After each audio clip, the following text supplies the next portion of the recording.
کار د ګناه کوي او خیال ادا دي چې تو ډیر نیک کار کوما. حضرت عبداللہ ابن عمر رضی اللہ تعالیٰ عنہ پلار باندې تیرې دو د قبرستان په خوا باندې تیر شو چې په خوا باندې تیر شو سورلې ورده ولا د حضرت عبداللہ ابن عمر رضی اللہ تعالیٰ عنہ سره داغه خادمو هغه ورده دو. حضرت عبداللہ ابن عمر سے 2 رکعات نفل وکړه 2 رکعات نفل ډېر په خشوع خضوع سره وکړه او بیا چې 2 رکعات نفل وکړه سلام یې وګرځاو نو سورلې توخت روان شو نو دنه د خادم دا غلام تپوس کوي حضرت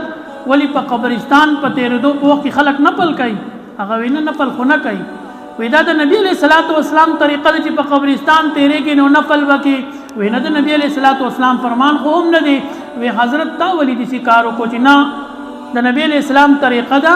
او نه نبی علیہ الصلوۃ والسلام فرمایلی دي نو ته د قبرستان په خوا تیرېږي تا د 2 رکعات نفل ولی وکړه.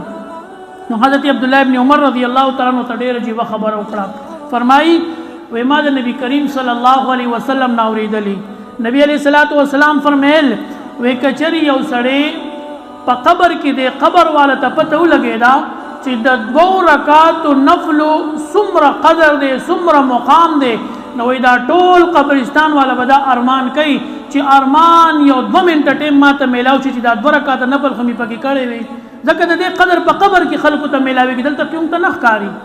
چې د اختر کې پټی شنو د یو سکند او د یو غړی د یو منټ هغه قدر مونږ ته پیدائش مونږ په ذهن کې راشي. عبداللہ ابن عمر رضی اللہ تعالیٰ عنہ فرمایل وی دا خلق اوس ارمانونه کوي چې کاش یو 2 منټه ټیم وي چې 2 رکعات نفل پکې وکړو نو ما دا خیال وکړو چې سبا به زوم په دې قبر کې ما او زه به هم په دې کې دا ارمان کوم نو چې سبا ارمان کوم جو راشه دا 2 رکعات وسوکه کنه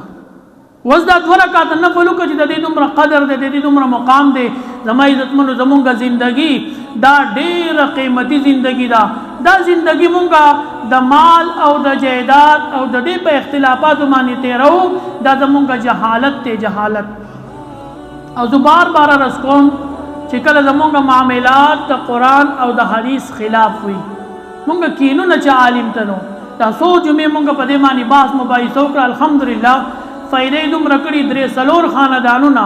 هغوی کېناسته زما سره چې مولوي صاحب موږ ته دا طریقه وښایي چې په ګناه کې مبتلا نه یو الحمدلله عمل په خلکو شروع کړي خو دې کې د قرآن حکم ته غاړه کې ښودل پکار دي چې بھائی روړ د روړ سره د ګناه نه بچ شي پلار د بچي سره د ګناه نه بچ شي مرګري د مرګري سره د ګناه نه بچ شي چې هر یو سړی خپل حیثیت وپېژني او خپل معامله وپېژني. نو زمونږه معامله داسې ده چې معامله د قرآن او د حدیث خلافي نو بیا به خامخا حرام راځي او د حرامو نحوست خو ما عرض وکړو چې کله د حرامو معامله په سړي په مال کې راغلل د ټولو نه اول اثر په اولاد پرېوځي اولاد نافرمانه شي.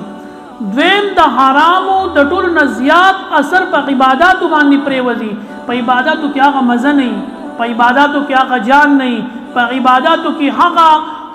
یعنی خواہش نہیں چې کم د عبادت خواہش ته کم چې الله ته په سجده پرې وته باندې پاغه کې سړی له مزه راځي کم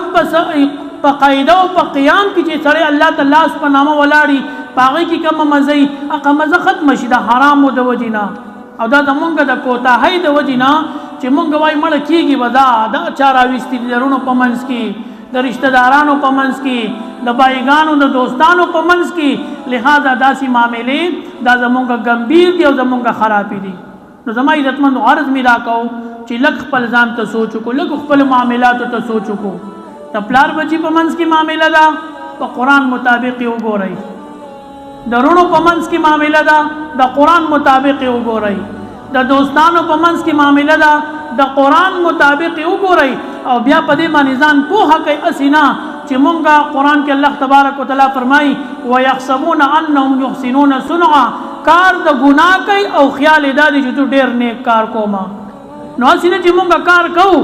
او مونږ په ګناه کې مبتلا شو مونږ ډېر کارونه کوو د عالم نه تپوس نه کوو د ثواب په دې باندې ګناه وګټو